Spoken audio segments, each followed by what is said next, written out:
Hello, hello, hello. Welcome, everyone. Welcome, welcome, welcome. Thank you for joining me. I know it's been a while, but y'all, I am back. Let's see, Miss Lanaya. Hey, welcome. It is good to see you in the building. It is very nice for me to see your name come up on my live chat. I hope you're doing well. We have some people in Facebook. Let's see, Miss Doretha, welcome. Miss Yanita, Miss Francis, welcome, welcome, welcome. I just wanted to pop in and check in with you all. Y'all know I like to go live to answer your questions. I don't have a specific topic that I'm talking about specifically as it relates to the hair during this live, but I always need to check in to see how y'all are doing, to tell you what's going on in the Curl House world, to answer your questions, and just to get caught up. So, welcome, welcome. Thank you for joining. For those of you who do not know me, I am Karen Flowers. I am the owner of Curl House. Curl House is a product line. Curl House is a brand that focuses on holistic health and hair. So, welcome you all. Hey, is that Miss Bridget? You finally caught alive. Good for you, Miss Bridget. Let's see, R. Davis, you caught alive too. Welcome. Miss Lanaya, welcome. Welcome you all on Facebook. You all, welcome, welcome, welcome. As you know, y'all know I specialize in natural hair, I specialize in hair loss. So if you have any questions relevant to natural hair or hair loss or anything relevant to hair, I am here to answer, and I'm not going to keep y'all long. We have confirmations in the building. Hey, confirmations. Very nice to see your name pop up. You know who you are. So anyway, so I just wanted to pop in and do some updates on what's going on with me, what's going on with Curl House. Let's see. We are in September. It is, do you all know we are at the end of the year? Like, we're already close to the holidays again. I can't believe it's September. We're almost in the last quarter of the year again. So it's September, y'all. We're rolling into the holidays. So for me, for Curl House, at the end of the year, you all know that I had my Let's Get Growing program. Do y'all know about Let's Get Growing? I know some of you all are in the chat in Facebook, and I can see your faces. Do you know about Let's Get Growing? I see some questions popping up. I see your question, Miss Charlene. I see you. I got you. Well, as I say, I got you, boo. So one of the things that I do, you all know that my heart work is women, helping women to grow and maintain healthy hair. And what I realize and what I am 100% certain of is that healthy hair begins within. It begins within the body. I wish I brought down a picture to show you all something, but I don't have it. So I'll just share this story. Um, I see your questions. I do see your questions. Um, I was going through some stuff, cleaning up, just decluttering my house yesterday, and I came across something that I did 20 years ago when I was in cosmetology school. And it was a picture of my niece. At the time, she was 10, and she had braids, and she took her braids out, and like her entire hairline was gone. Um, so it was a cosmetology school project that I was working on. And one of the things that I had to do was, how would I address someone who's dealing with hair loss around the hairline? Well, this was my niece, and she was 10, and her hairline came up. So I wrote up like a description of how I would treat her. And in a nutshell, I of course told her, take the braids out, don't get any braids, do gentle hairstyles, and pretty much that's pretty much what that was her whole treatment plan. Again, that was 20 years ago. So I realized now I would tell her something differently. I would tell her, even though her hairline came out from the braids, she should make sure that It is the braids because actually my niece had alopecia areata, which is an autoimmune type of hair loss. So in a nutshell, your immune system attacks the hair follicles, causing hair loss. Now it was precipitated by the tight braids, but it was something internal going on, and that's like the very first seed that was planted, quite frankly, on why I became a hair loss specialist, because I wanted to know how I could better help my niece. So, what I do now, even though I do specialize in natural hair, I have a program called Let's Get Growing where I teach women how to help them to identify what type of hair loss they're going through, what type of treatment may help them. That's the program, like that's my baby program. Let's Get Growing. I do actually start it again. I have different cohorts. So now I'm on cohort eight. Cohort eight. I've done it 8 times. So this is the end of the year. So I'm wrapping up the end of the year. If that's something you're interested in, you can go to curlhouseacademy.com. If that's something you're interested in for this particular program, because it's at the end of the year, I do offer live support, but it's not as long. It's only for 3 months because it's at the end of the year. And I decided for this program, you'll also get the Curl House bundle, which is my entire product line. I don't think you can see it sitting behind me. But anyway, you also get the Curl House bundle as well. So if you're interested in that program, definitely go to curlhouseacademy.com so that you can get more information about that program. Somebody asked a question, do I do a segment on alopecia areata? So, yes, I do talk about alopecia areata in Let's Get Growing. It's not a specific whole module, but in the program, I teach about hair loss conditions in general.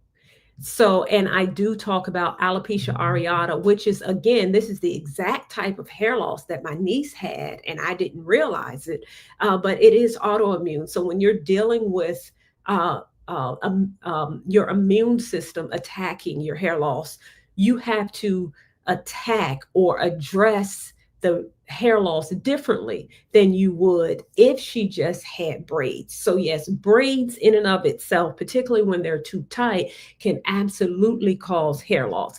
That type of hair loss is called traction alopecia, which is essentially from hair being pulled too tight, traction, trauma to the hairline. So that causes trauma to the hairline. That will be treated one way. Alopecia areata, which again is autoimmune, you treat that differently than how you would treat a traction alopecia. So in the program will also help you to determine what type of hair loss you're dealing with. Now, I introduce myself as a trichologist. I'm not a dermatologist. It's a difference between the two. So I'm able to identify hair loss disorders. I'm able to help you to treat hair loss disorders, but I am not a doctor. So a trichologist does not give you a diagnosis. We cannot pinpoint exactly what's going on with your hair, what's going on with your scalp. Only a dermatologist can do that. And I do encourage people to go to a dermatologist and get a diagnosis. So anyway, so yes, Miss Vivian, I do talk about alopecia areata, and I talk about some of the solutions and anything that I discuss in the Let's Get Growing in terms of solutions. They can be layered with any type of trichology treatment plan that you may already have. Anything. Because trichologists, we take this holistic approach to hair loss. We don't just recommend topicals. Like we're not going to say just go take Rogaine or just use something topical. We take an inside outside approach because healthy hair begins within. Healthy hair. Where does healthy hair begin? It begins within. It begins within the body. So yes, Miss Vivian, Curl House Academy, you can check it out. I do talk about alopecia areata, and as it relates to the program is set up very similar to this. Actually, it's set up in Zoom. So unlike this, rather, some of you are on Facebook. So some of you I can actually see your face. Some of you I can't. I see your comments that I'm gonna get to in a moment. But you can actually talk with me because it's set up in Zoom. So it's much more personal than this format. Let's see. We got Rosalind saying the braids are killing our hairline. Yeah, so there's a little bit of conversation here about braiding hair. Um, the braids, the hair they use is like wool. Yeah, you all know that there has been some research that was released relatively recently this year that really showed or that concluded rather, that braid hair is toxic chemicals in braid hair. Let me drop this also as well. So it's two things. It's the braid in and of itself, the technique, putting the braid in, usually really, really tight. For some people, really, really tight. I have a very close friend of mine who spent $250 and got her summer braids for her vacation style, only to take them out the next day on her way to vacation because they were so tight. It was causing inflammation on her scalp. Inflammation bumps on the scalp. Typically, when you have inflammation on the scalp, that's a precursor to hair loss. And in addition to that, it was creating redness on the scalp as well. And her scalp was very itchy. And that may or may not have been from the braid hair. Many times, the chemicals that's used to produce braid hair is just that they are toxic chemicals. And many people are sensitive to them, and they can cause itchy scalp. It can cause hair loss, just the braid hair. So someone asked a question on my thoughts, braiding hair being from natural plant fibers. Do you think is better for braids? Yes, it is. There are some companies like Rebundle is one that uses banana peels and I don't know the whole process. I did do a little bit of research on it, but they use banana peels for hair. It's quite interesting. I do have a few colleagues who are braiders who have shifted to the plant-based braid hair, and it's very different, meaning for the braider, not for you. It's different, more difficult to maneuver the braid hair, but it's better for you, the consumer. So even though the hairstylist may have to make some shifts in terms of how to use the braid hair, because it doesn't braid, from what they say, it doesn't braid, I'm going to say as easily. But, with practice, everything gets better. So it's more difficult for the stylist, but for you, it's healthier for you. It's less toxic for you. So yeah, I did hear banana hair is really, really good. By Rebundle is the one that I'm most familiar with. But another thing with this hair, it does cost more. So if you are going to get braids and if you're going to get Rebundle or any brand that carries plant-based hair, you can expect to pay more. But hey, isn't that with anything that's healthier for you? You're paying more. Um, and another thing that I do know about braid hair, in addition to the type of hair, if you're using the synthetic hair, some braiders will dip the hair in like a apple cider vinegar rinse to take off some of that toxic chemical. Um, I have a few stylist colleagues that do that, not just with braid hair, but even with crochet hair, because it's just so many chemicals on the braid hair that it will make your scalp itch. Like I have heard people say, Carrie, my scalp is on fire, and it's the braid hair. I have pictures of it. It's the hair. And if it's getting onto your skin, guess where else it may be going? To your bloodstream. And that's the issue with the hair, because you don't want something on your hair to affect your body, to disrupt your endocrine system, your hormones, which may lead to hair loss. And not just hair loss, all kinds of issues within your body. Some of the stuff is cancer causing. So you want to be mindful of that with the braid hair. Okay, whew, thanks y'all. Y'all know how I do when I get to talking. Let me see. I'm gonna pop in and see some more of your questions. But oh yeah, in general, you all with the braids, if the braids are too tight, then take them out. Yes, I said it. If you have a headache, then take them out. If you have to go get your hair braided and you have to take some Tylenol before you get it braided because you know it's going to be too tight and it's going to cause a headache, then you shouldn't get it in the first place. It's too tight. It is trauma to the scalp, trauma to the hair follicle, and that is what leads to hair loss. So sometimes it's too tight, the installation is too tight, or you're using poor hair. So be mindful of that if you all are going to get braids. Um, let's see. Confirmation started using what is that G-Yaw hair for her girls' braids without issue so far. It comes pre-rinsed. Okay, so confirmations have also recommended a braid type for her daughter's hair. G-Yale, Gyal, um, and it comes pre-rinsed. So they have already, these braid companies are probably already getting ahead of this consumer report that was released that basically said most braid hair is toxic by producing hair that is pre-rinsed. So all the toxic chemicals on the braid hair has already been rinsed off. Thank you for sharing that confirmations. Um, okay, let's see. I'm going to get to some of your questions. And let's see. Someone wants to know, is pumpkin seed oil good for your hair? Well, yes, pumpkin seed oil is good for your hair.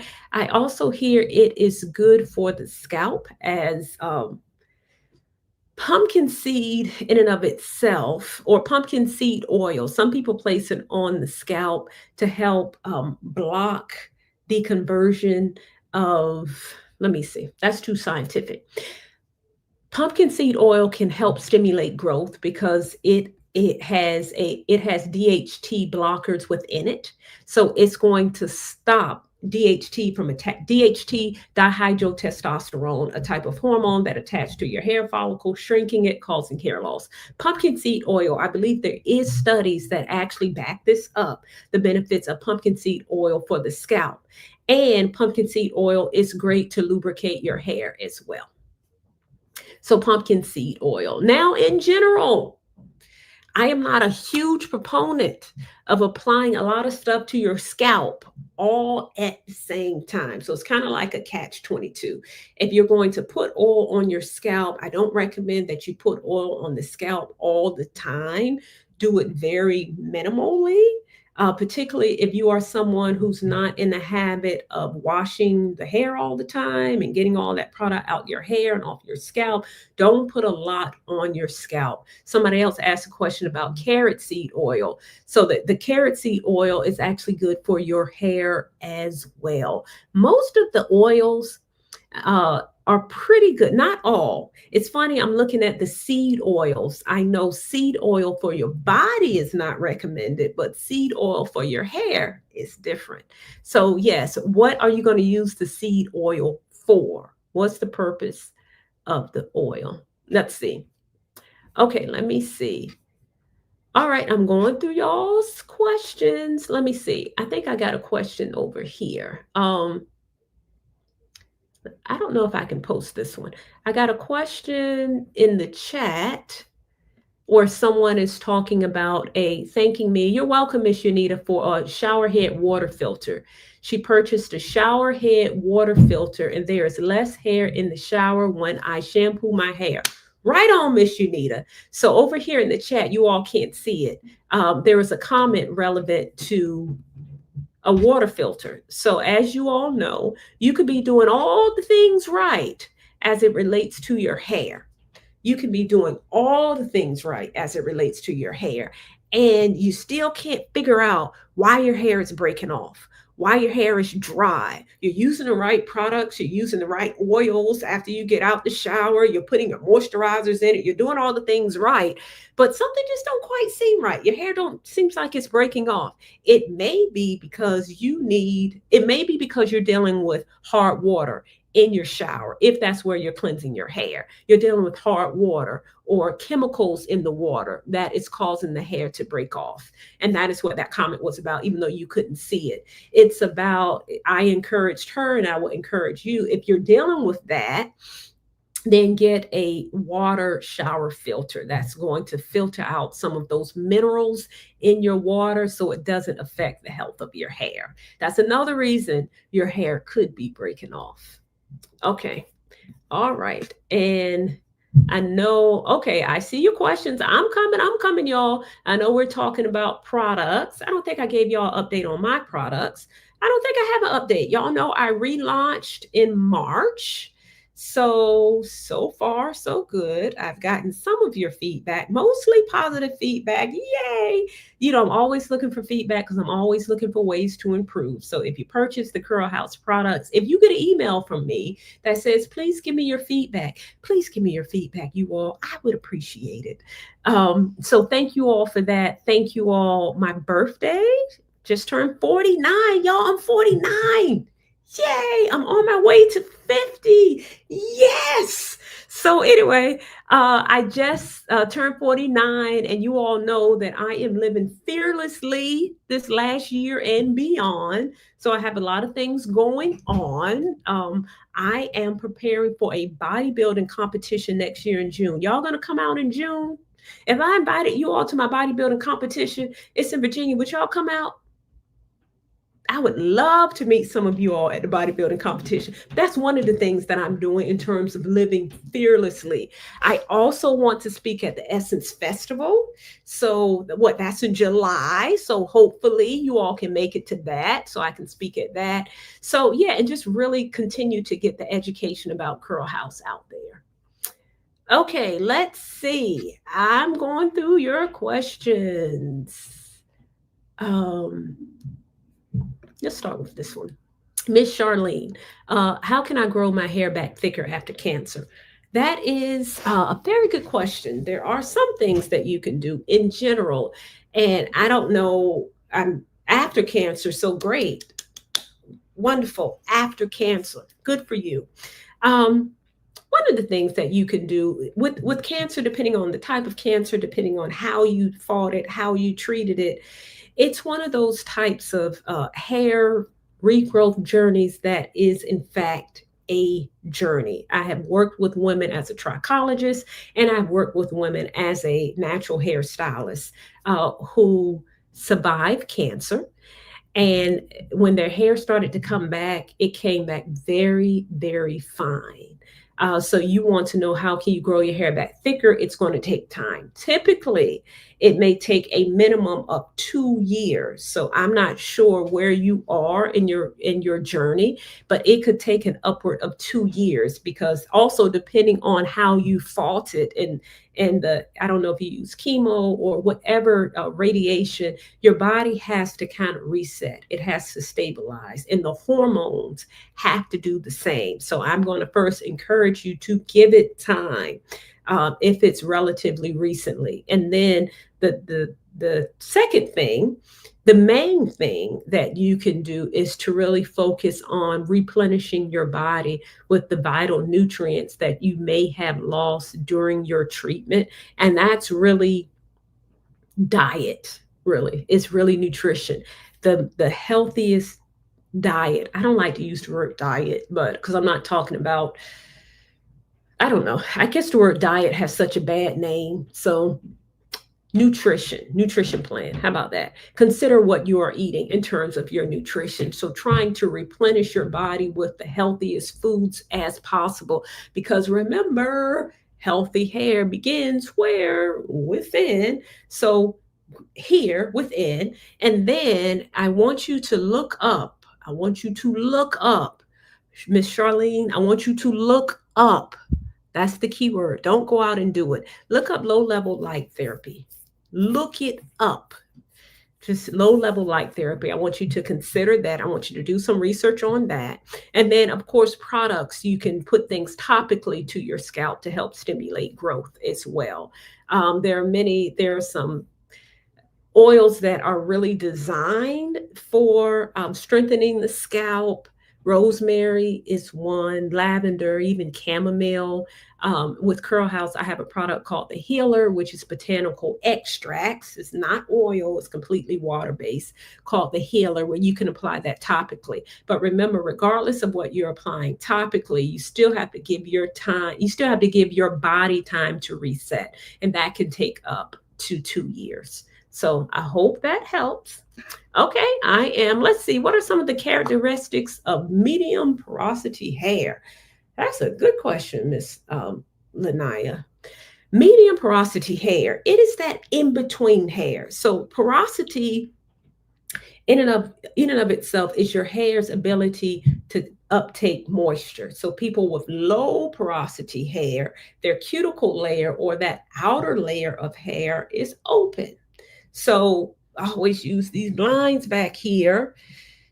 Imagine these blinds were open, and if they were open, that would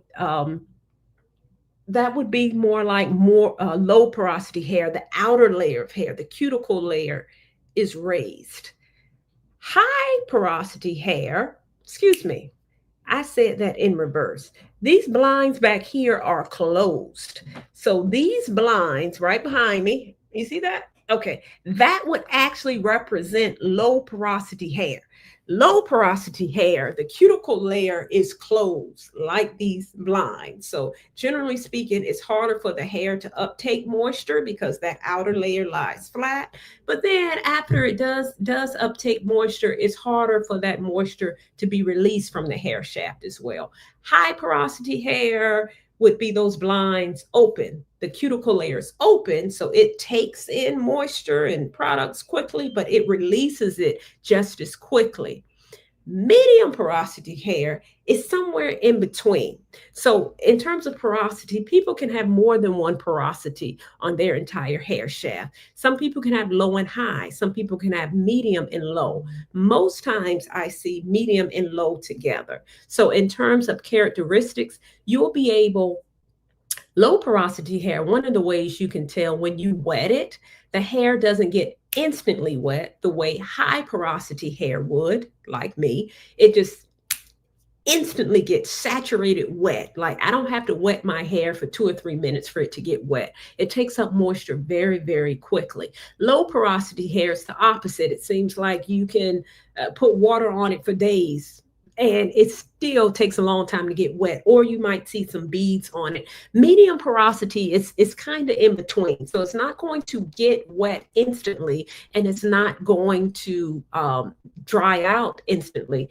It's right in between. So that's one of the ways that you can tell if you have medium porosity hair. If it takes, I'm just going to give a range, Miss Lanaya, in terms of the amount of time it takes you to get your hair wet. I would say about 20 seconds. That's like in between. It doesn't take a long time, but it doesn't take, it's not instant either. So it takes a longer, well, maybe 20 seconds for it to get wet. And then if you consider how well does it actually hold on to moisture. So one of the ways that you can determine how well your hair holds on to moisture is to know your moisture cycle as well. Your moisture cycle helps you to determine how how often you need to re-wet your hair or how often you need to moisturize your hair. My high porosity hair, again, it takes up moisture very quickly and it leaves very quickly. When I'm wearing my hair out like this, I can put something in it every day, which is why I keep it in big twists because it holds on to moisture longer when it's twisted. But someone with a short moisture cycle can moisturize their hair every day, and that's okay.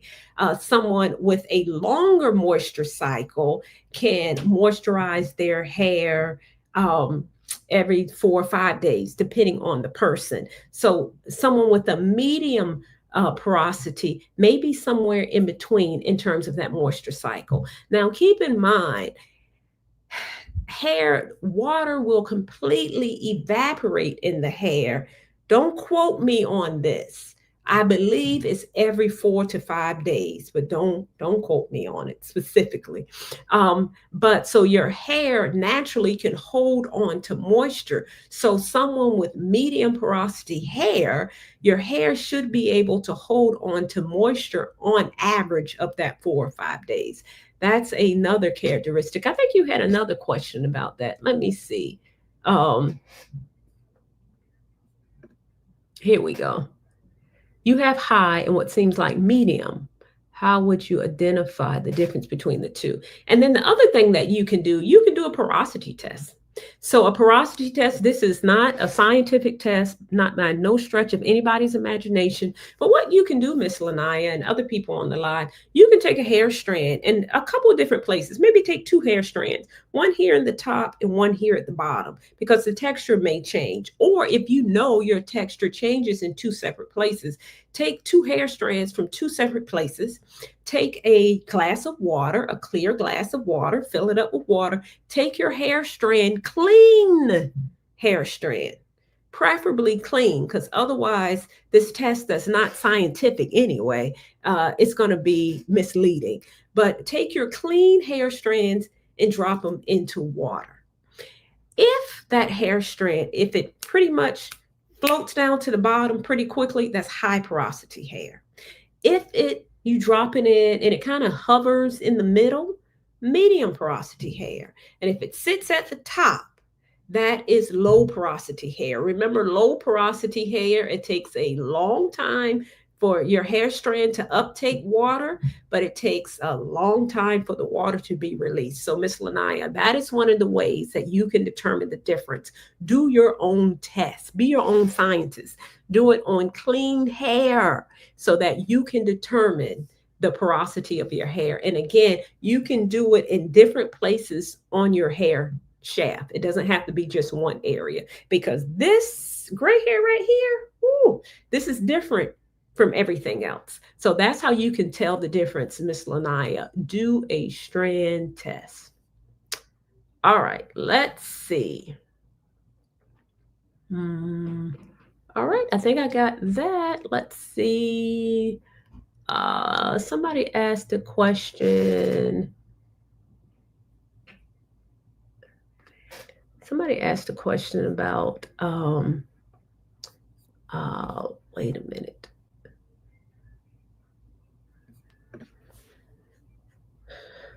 Roger, what natural things can I put on my beard to moisturize and how do I use it? Well, an excellent moisturizer that you can put on your beard is aloe vera. Now, you can go to your local for Whole Foods and get an aloe vera plant. If you want to go all the way natural, you can do that.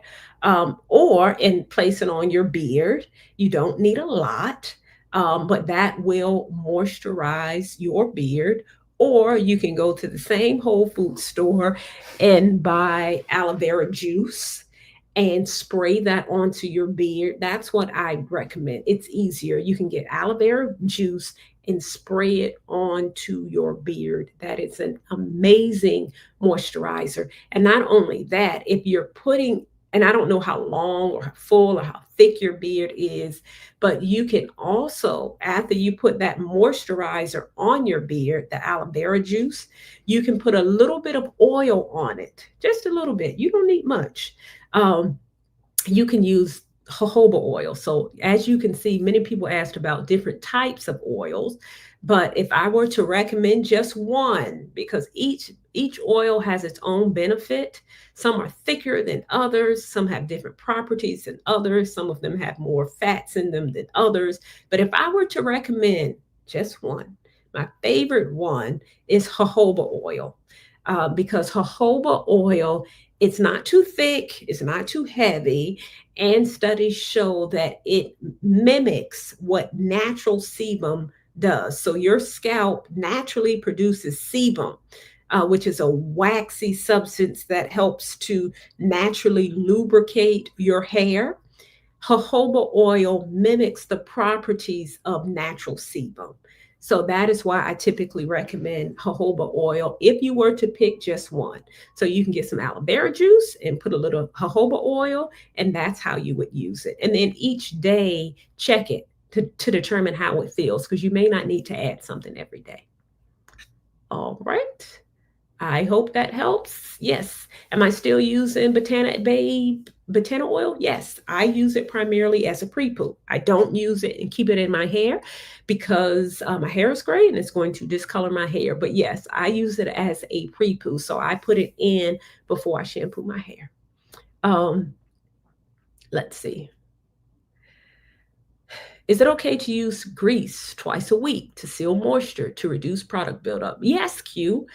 Twice a week is about as how often as I would recommend it. No more than twice a week, because typical hair grease, I would consider grease to be the best sealant grease because it is really, really heavy. So you don't need to use it often. Grease is not something that you should be putting on your hair all the time. And I'm recommending it for the hair, not for the scalp in this case. So I think using grease twice a week is okay.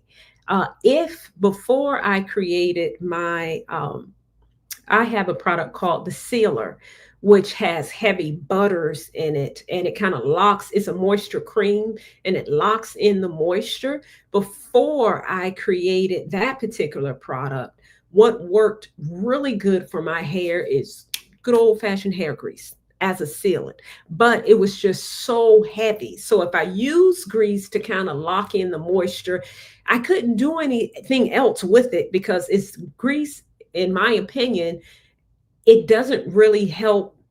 It's heavy, it's greasy. So if I wanted to do a hairstyle, I couldn't do any hairstyle. The only thing that I could do was put my hair in big chunky twists because it was so greasy and so heavy. I couldn't do any hairstyles using grease, which is why I created the Sealer Super Moisture Cream as a part of the Curl House product line so that I could lock in the moisture with the butters in the sealer, and still do a hairstyle. With hair grease, I couldn't do that. So to answer your question, yes, you can use grease twice a week.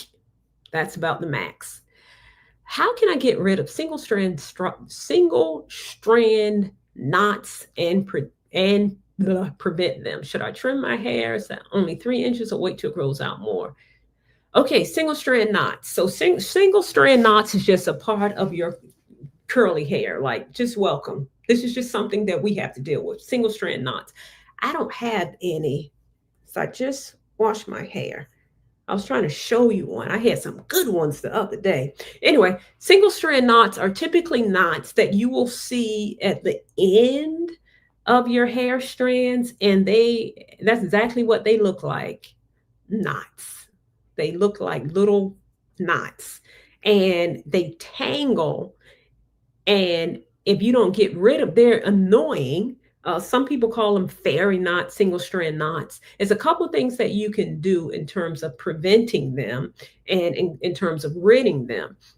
One thing that you can do is before you actually shampoo your hair, what would help with single strand knots is doing a pre-poo. So a pre-poo is something you do before you shampoo. I typically recommend applying an oil, particularly a penetrating oil to your hair, like coconut oil is an example. Babasu oil is an example. You can even use botana oil. Doing a pre-poo before you shampoo your hair, that helps to minimize the single strand knots. The next thing that you could do is do an oil rinse, which means you shampoo your hair, you condition your hair, and you rinse the conditioner out. And then you take your favorite oil, jojoba oil, castor oil, olive oil, and literally do what I said, an oil rinse. You take that oil and apply it all throughout your hair, particularly on the ends, and you let it sit for a few minutes. Then you rinse it out. So you don't keep it in, then you rinse it out. And then it's going to put like a very mild oil layer over your hair, very mild oil layer over your hair, and particularly the ends. And what that does, that gives you even more lubrication. So your hair strands your hair strands are not attaching to each other, because that's what happens with single strand knots. Your hair strands attach to each other, particularly if you have split ends. That's the last thing that you can do. But that oil layer will keep, just gives you a little more lubrication in your hair, so the hair is not attaching to each other and knotting up. So you can do that as well. So the pre-poo helps with the detangling. And when you're able to properly detangle your hair, then your hair is not going to attach, creating the knots. And then the third thing is a trim. If you need a trim, you are probably experiencing more single strand knots. Should I trim my hair that is only 3 inches, or wait until it grows out long?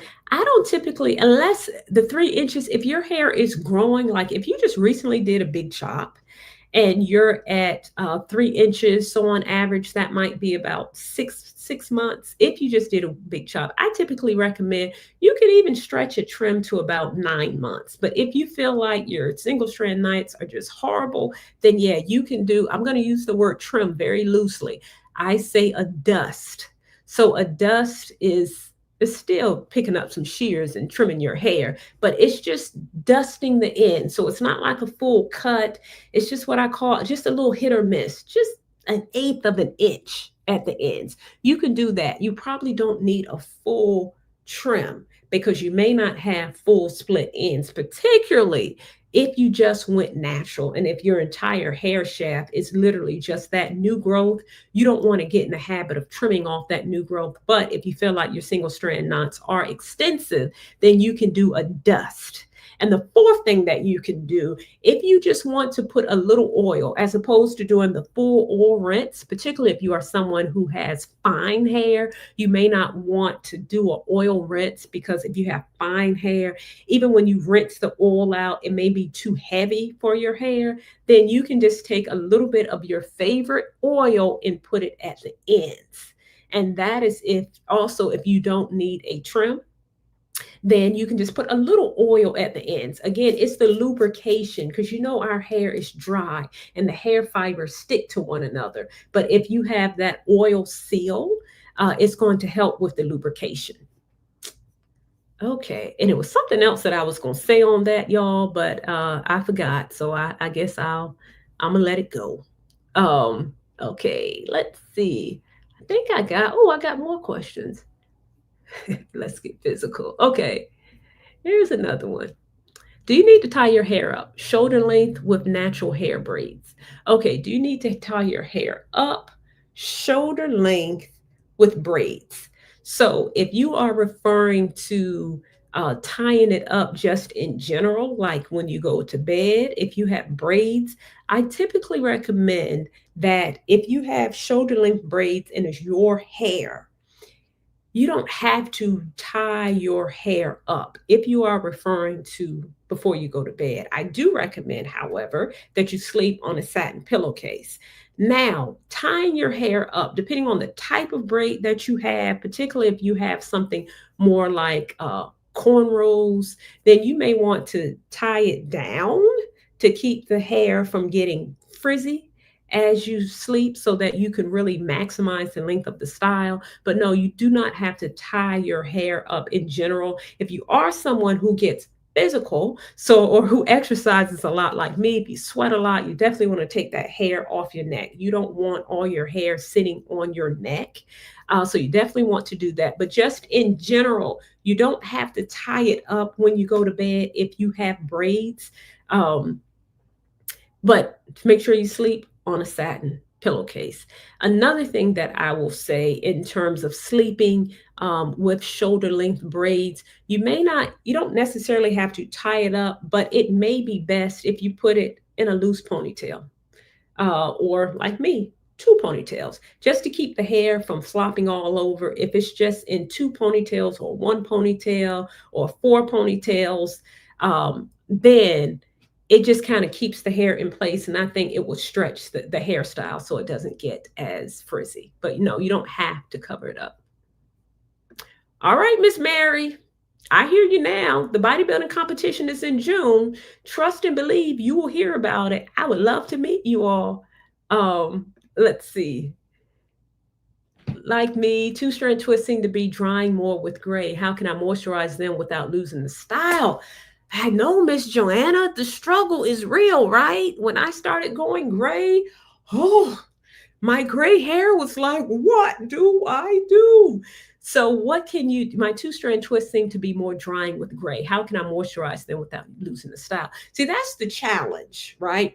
Because moisture, in and of itself, when we say moisture, we're talking about water or a water based product. That is how you moisturize them, water or water based product. So, the best thing that you can do, the first thing that you can do before you two strand twist, that's when most of the work starts. That's when you want to, as much as possible, maximize the moisturization of your hair. That's applying your moisturizing product, sealing it with your sealer cream, with your oil, whatever you're using, sealing it at that time. That's the first thing. Re-moisturizing it. If you are wearing two strand twists as a style, then that becomes a little more challenging because when you wet the hair, your hair is going to swell, which is what it should do. So, what I can suggest that you do to re-moisturize them,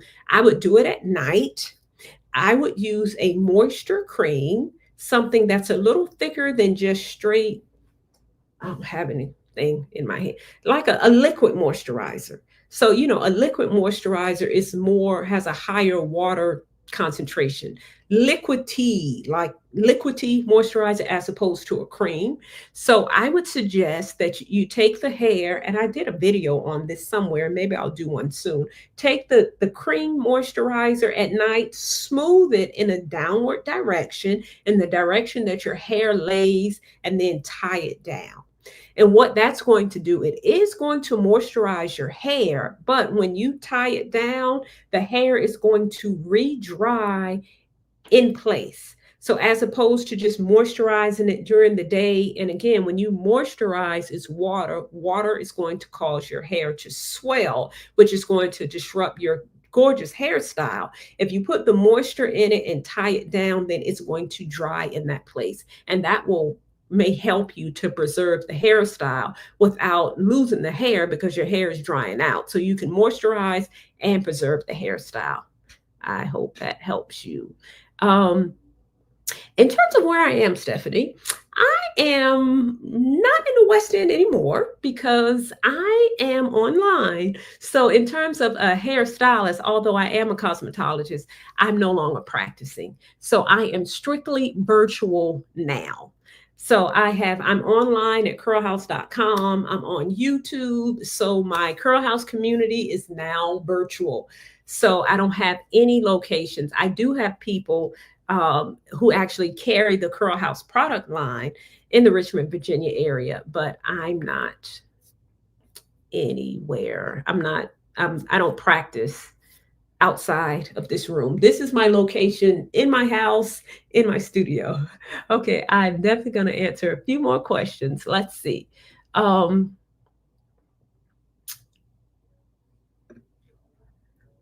I have a teen and I have trouble. I am a teen. I'm sorry, Mirror Blue. You have trouble with your hair's 4C. It's usually very dry, even though I put shea butter in it. And when I go to the beauty salon to get it braided, it's usually very dry. Well, not Miss, because you said you're a teen. All right, Mirror Blue. I hear you say you're putting shea butter in it. Shea butter, a butter or oil is not a moisturizer. The only thing that can really keep your hair hydrated is a water-based product. The only thing. So shea butter, none of that is moisturizer. So that is probably why your hair is so dry because you're only putting shea butter in it. I suggest that you get a moisturizing cream, a leave-in conditioner cream, a spray, something that's going to help you moisturize your hair. And when you go to the beauty salon to get it braided, make sure, if you're not already, getting a deep moisturizing treatment, something that you can do in between the braids. And in addition to that, when you get it braided, just because it is braided, that does not mean that you are not to moisturize it. So you need to moisturize your hair even in the braid. So if you get your hair braided up and you keep those braids in for 1 to 2 months, Don't do nothing to it. So still don't neglect the health of your natural hair. Make sure that you are moisturizing it, taking a spray moisturizer and spraying it on your hair, even in the braids. There are many different types of moisturizing products. I'm sure you might have a whole arsenal of products underneath your sink, but get something that's water based, that's actually going to keep your hair moisturized. I have a product called the Juicer. You can check it out on curlhouse.com. That is an excellent leave-in conditioner, something that you can spray even with your braids in. And I'm gonna go ahead and address this since you said this. Let me look at some of your comments. Give me a moment. All right, so I see all of your comments. Let me go ahead and address these, and then I'm going to address you, Karen. You know I'm gonna address you, Karen, because you got my name. Okay, Mayor. So you said my hair is usually called bad hair. You know I don't like that word, but I get it. Um, how can I make it easier to style when I'm not wearing braids? And my why is my hair usually soft after taking my braids out but dry and falls out when I start washing it? What can I do to improve? So let me just go ahead and address this, Mayor. It is no such thing as you having bad hair. So whoever told you that, do not accept that. Whatever your hair looks like or feels like, your hair is beautiful. Your hair is fabulous. That is the hair God gave you. So it's no such thing as bad hair. Okay, you got that? Let me hear you say it. Even though I can't see you or hear you, I want you to say, I have beautiful hair. And everyone who's in the chat room, Miss Narita, I see you, and who's following me on YouTube and Facebook, go ahead and say it. I have beautiful hair. I have gorgeous hair. I have good hair. Okay? I have the fabulous hair that God created. All right, you got that? All right. So I want you to say that because you don't have bad hair. Now, in terms of your hair being soft after you take out the braids, typically your stylist put the braids in, she's going to blow dry your hair out. So she's going to stretch your hair out, which is why it can feel softer because the hair is blow dried out. And then you said it falls out when you start washing it. Now, there we go. I see you. Let me put that up there. Yes, you have beautiful hair. That's what I'm talking about. Now, it doesn't fall out per se. Even though your hair is in braids, it still sheds.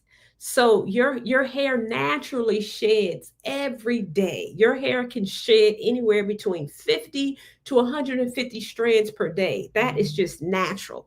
That is natural shedding. When you're in braids, whether or not you're in braids for 2 weeks, 3 weeks, 4 weeks, 8 weeks, your hair is still shedding. But because it's in braids, it has nowhere to go. So when you take the braids out, if you've had your braids in for a month, for example, your hair has shed. Remember what I said, your hair sheds anywhere from 50 to 150 strands per day.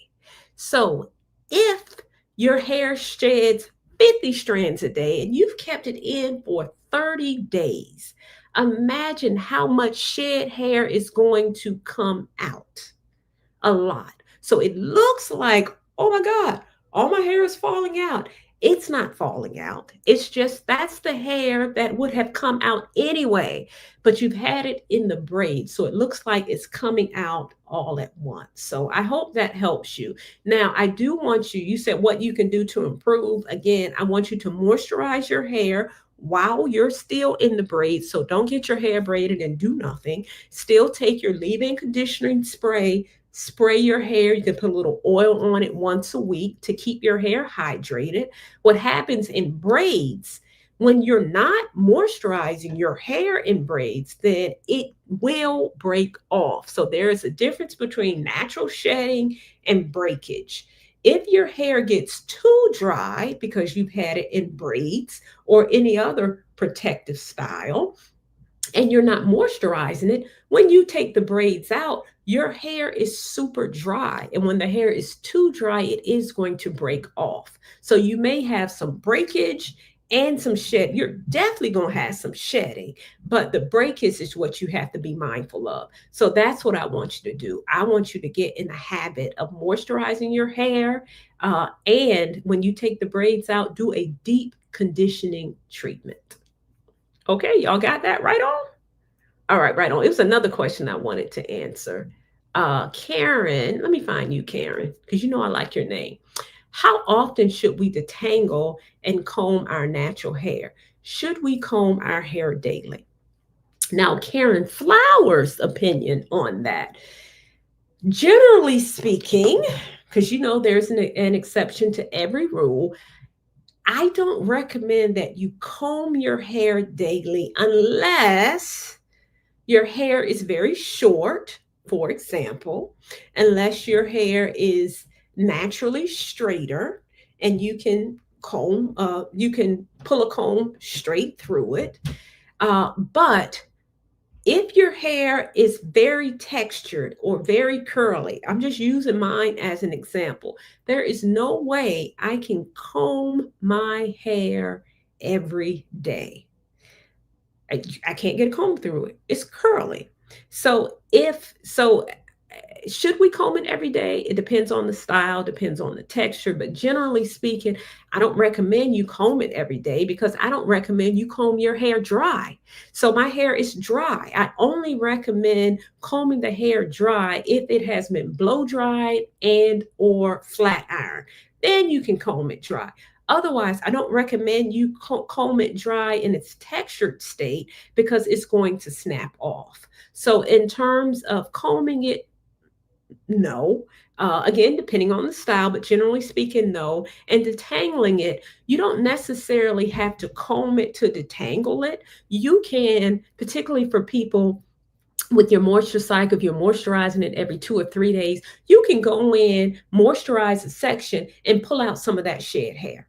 So if you're pulling out some of the shed hair, then that's going to help to minimize the it helps to minimize the tangles. So when you go on wash day is the day that I recommend that you comb, like give yourself a good combing on wash day. Again, unless your hair has been blow dried straight or flat iron, you don't necessarily have to comb it every day, but you can finger it through to take out some of that shed hair.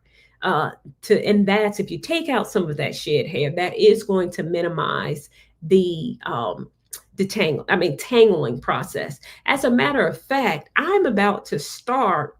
I think it starts next Wednesday, Wash Day Wednesday. So join me on Wednesday. Unfortunately, I don't know what time it is. I'm going to post it. I have to check with my assistant to figure out what time am I going live. I'm starting Wash Day Wednesdays, not every Wednesday, but I am going to wash my hair. I haven't figured out how I'm going to implement this virtually, but I promise you, I would have figured it out by next Wednesday. But I'm going to start Wash Day Wednesdays where I'm going to show you how to shampoo your hair, how to detangle, how to take out the tangles, how to properly comb your hair, how to prep your hair for shampooing, what to do after you shampoo. And I will be using my hair. That's starting on Wednesday. The first one is this Wednesday. I think it's at noon. I need to confirm it, but that's another announcement that I wanted to announce. Wash Day Wednesday. So Wednesdays will be all about styles and what happens when it comes to washing your hair. That is starting on Wednesday. Okay. All right, let's see. I am at the end of my hour, so I am going to wrap up here. I know I wasn't able to get all of your questions. I was able to get most of them, but not all of them. But I will be back, you all, on Wash Day Wednesday starting next week. I'm actually excited about that. Wash Day Wednesday. So if you all want to join me and wash your hair as I'm doing mine, you can come with your hair wet too, and we can do it together. But next week will be Wash Day Wednesday. Let's Get Growing is starting on September 17th. So if you want more information about Let's Get Growing, my online program, you can go to curlhouseacademy.com. I'm actually doing a flash sale now. So you definitely want to check that flash sale out. That includes the Curl House bundle product line.